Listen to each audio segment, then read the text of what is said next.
Oi, eu sou a Karina e esse é o Naftalina Fresh.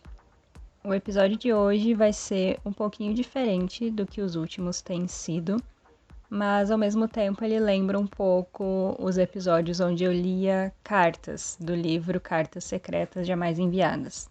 A diferença é que hoje eu vou ler e comentar alguns trechos de umas cartas que eu li no final de um dos livros do Edgar Allan Poe. Eu tenho 2 livros, que é daquelas edições bonitinhas que a Dark Side fez. No final do segundo livro, que é o da capa marrom, tem algumas cartas que ele enviou para pessoas que foram importantes na vida dele de alguma forma.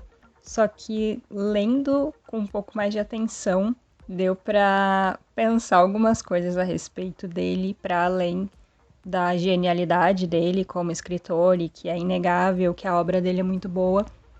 Mas deu pra ver um outro lado dele que me fez pensar que ele era um pouco maluco, meio manipuladorzinho e bastante dramático, o que não é uma grande surpresa, tendo em vista o tema que ele escrevia, né? O tema que ele escrevia nos livros e o que motivava ele, sempre muito mórbido, tudo.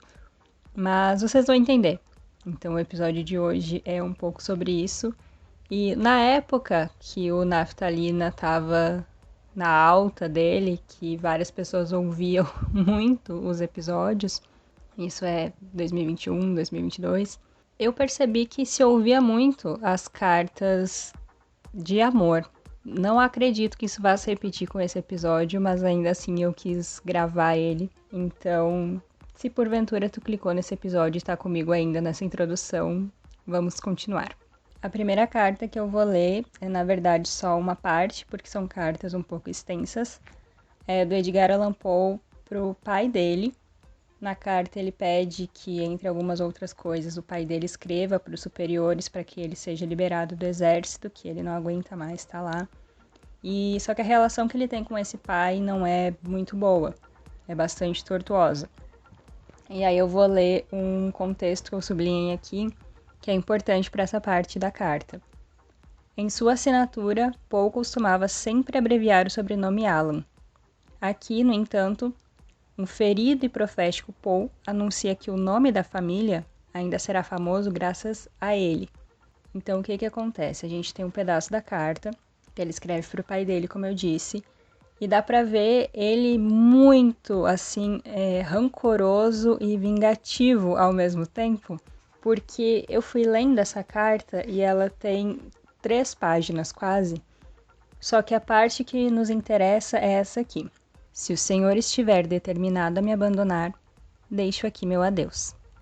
Assim rejeitado, serei 2 vezes mais ambicioso. O mundo ainda vai conhecer o nome do filho que o Senhor julgou indigno de atenção. Mas, se permitir que o amor que ainda me tens supere o desgosto que possa te ter causado, escreva-me, pai, o quanto antes. E aí, enfim, ele pede que seja liberado do exército e manda muito amor para a mãe e os amigos dele. E ainda termina falando de seu carinhoso filho. Mas a gente vê aqui que problemas com a família, né? Problemas com o pai, nesse caso. Que ele vai ser famoso, que o nome dos Allan Poe vai ser famoso por causa dele. E que, ao mesmo tempo, se o pai dele ainda gosta dele, daí começa, né? Se ainda tem algum amor por mim, me escreva, mas se esse for o seu adeus, então, né? Ai, momentos, mas ele tava certo, né? No fim das contas, ficou conhecido por causa do nome dele mesmo. A segunda carta que eu vou ler, ele escreveu para um político e um escritor norte-americano, que foi, enfim, jurado de um concurso literário que ele ganhou e tal, e que estava convidando ele para um jantar. E aí o contexto que eu sublinhei dizia o seguinte: ele recusa um convite para jantar por falta de roupas apropriadas e aproveita a ocasião para pedir o empréstimo. Quem amou? Isso é importante de eu pontuar, tá? Em várias passagens dos livros dele, ele tá sem R$1 no bolso. Completamente assim, não há como viver, porque ele não tem dinheiro. Então, sempre que ele pode, ele tenta pedir um dinheiro para alguém, enfim. O finalzinho da carta, que é um bilhete, bem dizer, não é uma carta assim, uau, super carta, é um parágrafo só. É de 15 de março de 1835 e ele termina dizendo: se o senhor, bom amigo que é, puder me emprestar $20, posso encontrá-lo amanhã. Do contrário, será impossível. E só me resta aceitar meu destino. Então, assim... Ai, um drama, Mona. Tu só não tem roupa pra ir na janta. Não vá na janta. Tudo bem, acontece, outras virão. Tá tudo certo. Mas é sempre assim, sabe? Cutucando a ferida de alguma maneira, ou fazendo a pessoa ter pena dele pra emprestar, no caso aí, $20. Pelo amor de Deus, cara, não é assim também. Aqui. A próxima carta, ele escreve pra Maria e pra Virginia Klein, que são a tia e a prima dele. Prima essa que eu acho muito importante eu pontuar, que tem 13 anos de idade, tá? Nós estamos em 1835, século XIX, e essa carta é para tia e para prima. E vocês devem estar escutando de fundo uma cigarra, vários passarinhos, mas é isso. Assim como no episódio anterior, estamos naquele mesmo dia da quarta onda de calor, 33 graus, tá muito quente e a natureza está se manifestando. E é isso. Agora voltando. Nessa carta, que é para tia e para prima de 13 anos, ele tá muito indignado porque ficou sabendo que essa prima talvez vá embora com um outro cara. E ele se vê obrigado a confidencializar, né, pra tia dele, que ele é apaixonado pela prima, de 13 anos. Tanto que eu sublinhei aqui que ele confessa seu amor pela menina, a quem se dirige na carta como irmã, esposa e prima. Eu não vou entrar nas problemáticas aqui, porque era século XIX, era, né, enfim. Mas vocês entendem onde eu quero chegar, né? O trecho é um pouquinho mais longo, porque eu achei que era importante destacar bastante coisa. Querida titia, escreva esta carta cego de lágrimas. Não desejo mais viver uma hora sequer. Estou mergulhado em pesar, no abismo da profunda ansiedade provocada por sua carta. E a senhora sabe muito bem como sofro quando esmagado pela tristeza. Se pudesse ler meu coração neste momento, até o meu inimigo mais ferrenho haveria de se apiedar de mim. A última e única coisa que ainda me encorajava a viver foi cruelmente arrancada de mim. Não quero e não vou mais continuar vivo. Mas antes devo cumprir meu dever. Eu amo, a senhora sabe disso. Amo Virgínia, com paixão e lealdade. Não tenho palavras para expressar a fervorosa devoção que tenho pela minha tão querida prima, minha amada. Mas o que posso dizer? Pense por mim, pois não consigo mais pensar. Não me sai da cabeça a ideia de que a senhora e ela prefiram ir com Annie Paul. Não tenho dúvidas de que terão mais conforto com ele. Mas já não posso dizer o mesmo em relação à paz e felicidade. Há ternura em seus corações. E sei que saberão, para sempre, que a presente angústia foi mais do que pude tolerar. Saberão que me levarão ao túmulo, pois um amor como o meu é insuperável. O tom de sua carta feriu o âmago do meu ser. Ah, titia, a senhora me amava. Como pode ser tão cruel comigo agora? Diz que Virgínia se tornaria prendada e teria um lugar garantido na sociedade. Tudo isso dito em um tom tão mundano. Está assim tão certa de que ela seria feliz? Gente, sinceramente, essa parte aqui eu só conseguia dizer que ele era louco, tá? Louco, maluco, psicopata, completamente manipulador. Isso é coisa que se escreva. E assim, supondo que ele goste dessa tia, a Maria Klein, gente, o que é isso? Ele entrou completamente na cabeça dela. E ainda assim, a Virgínia tem 13 anos, tá? É prima dele. Ele está apaixonado por ela.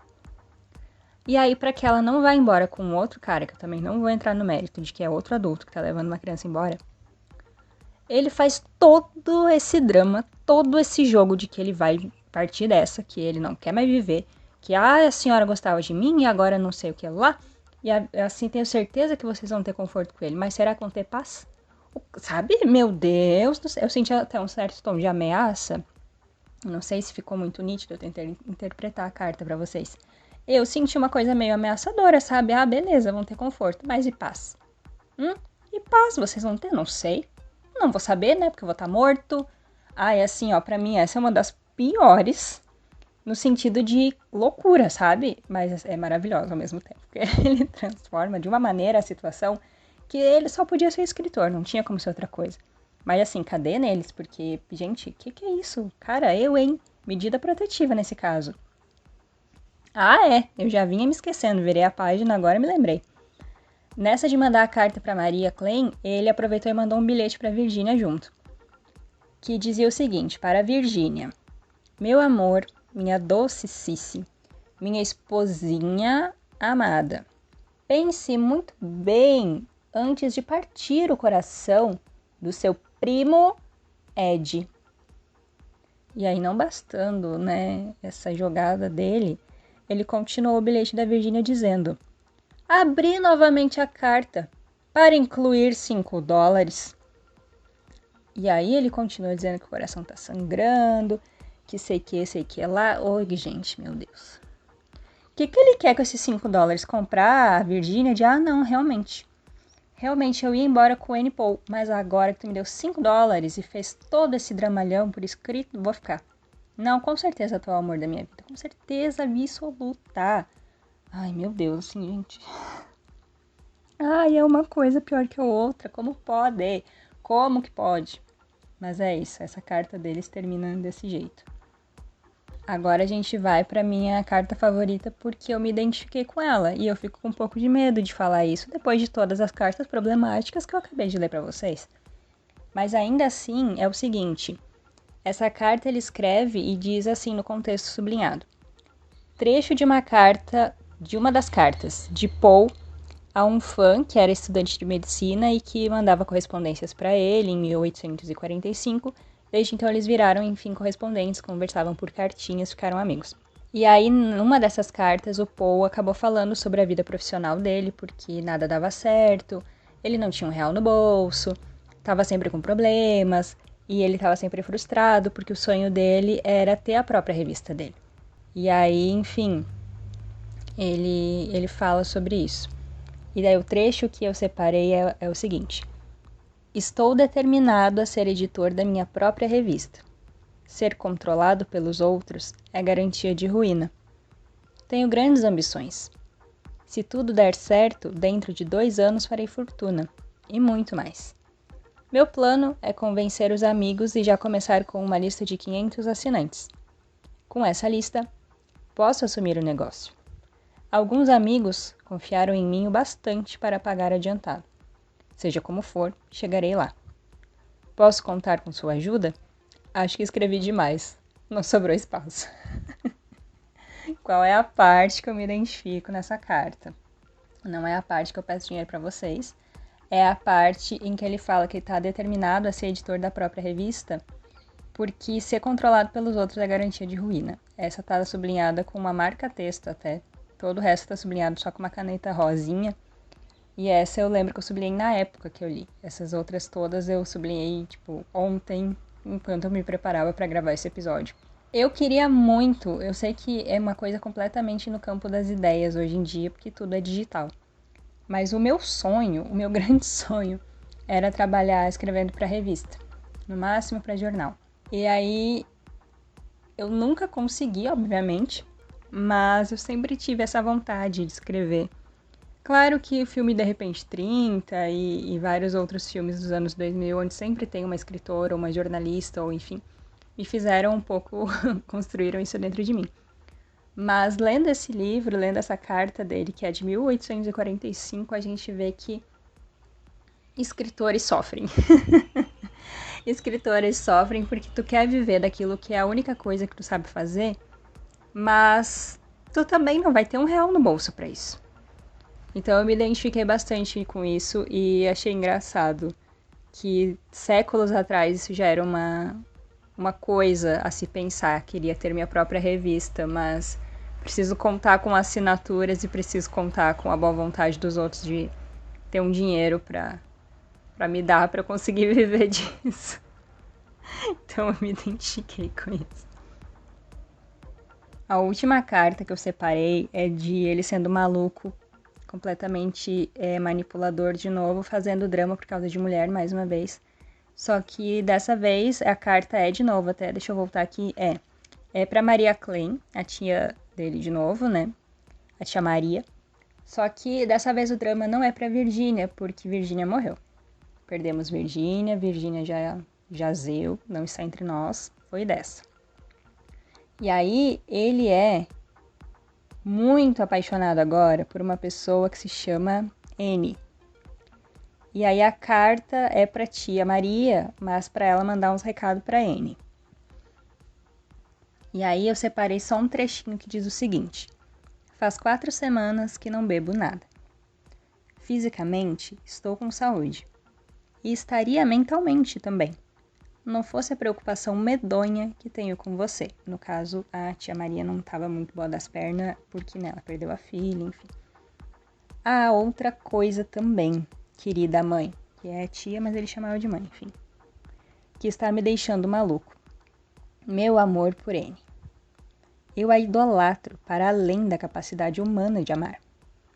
Minha paixão por ela fica mais forte a cada dia que passa. Não ouso, em meio a esta crise, nem falar, nem pensar nela. Tenho medo de enlouquecer. Mas, se algum dia você amou o seu filho, por favor, não deixe que minha N pense mal de mim. Escreva para ela, por favor, mãezinha. Se meu amor for importante para você. Escreva tudo o que sabe que eu diria a ela se pudesse vê-la. Na verdade, é impossível expressar ou sequer conceber minha devoção por ela. Meu amor nunca, jamais vai morrer, nem neste mundo, nem no próximo. E aí ele fecha com um trecho que pra mim é assim a cereja do bolo, que é o seguinte: não me conte nada sobre N. Não vou suportar saber agora. A não ser que me diga que o Sr. R morreu. Consegui a aliança de casamento. E acho que não vou ter dificuldade para arrumar um terno. E aí vocês me perguntam, mas Karina, quem é Sr. R? Da onde ele tirou isso? Por que ele não quer saber nada da N, a menos que a notícia seja que o Sr. R morreu? E aí eu respondo para vocês. No rodapé dessa página diz: o Sr. R é o marido de N. Ou seja, ele não quer saber nada. Uma notícia, um A, sobre a N, a menos que o marido dela tenha batido as botas, que aí ele já conseguiu uma aliança e não vai ser uma dificuldade muito grande arrumar um terno pra casar com ela. Pessoal, é assim, não tem palavras, não há palavras pra descrever, assim, a montanha-russa de sentimentos que era ler, o que foi ler, no caso, as cartas do Edgar Allan Poe nessa edição, porque na primeira não tem carta nenhuma, mas nessa segunda, assim, teve este deleite de cartas, que é para contemplar que ele era um maluco que entrava na cabeça das pessoas de uma forma que, assim, gente, eu até anotei aqui, eu tenho a numeração de páginas que eu tinha que ler para vocês e eu tenho o seguinte comentário escrito aqui. A pessoa ser boa com as palavras entra na mente da pessoa em momentos de fragilidade. Eu li tudo errado, mas é sobre isso exatamente. Às vezes, e eu fico um pouco preocupada, porque eu me considero uma pessoa que escreve bem, que é boa com as palavras também. As palavras são minhas amigas. Mas ele usou isso de uma maneira tal que eu fiquei horrorizada, ao mesmo tempo que eu me diverti tanto lendo, que eu precisava fazer esse episódio um pouquinho diferente, lendo pra vocês também, tá bom? E é assim que eu vou fechar. Eu sou a Karina e esse foi o Naftalina Fresh. Muito obrigada por ter me ouvido e vocês me ouvem nos próximos episódios. Até mais! Tchau!